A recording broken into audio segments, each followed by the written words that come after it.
हामी चाहिँ घाँस काट्ने ठाउँमा आइसक्यौँ। यत्रो ठुलो दामी दामी दामी दामी घाँस काट्ने ठाउँ यस्तो खालको पुरै यस्तो भिड छ। कस्तो राम्रो फुल ल मम्मी सपनामा यो थुन्जे बोक्ने मम्मी हो।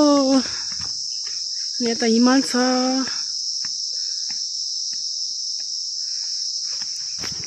यो चाहिँ म हो।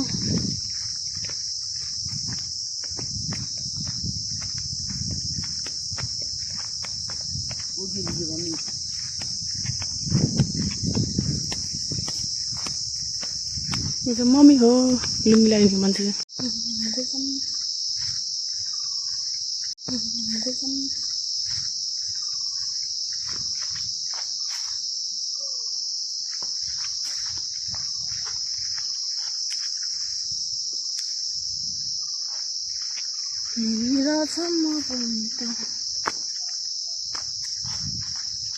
डोको बोकेर घाँस काट्न हिँडेको। टाढा छ घाँस काट्ने ठाउँ नि घरबाट लाग्छ आधी घन्टा 1 घन्टा हिँड्नु पर्यो। घाँस खानै पर्यो।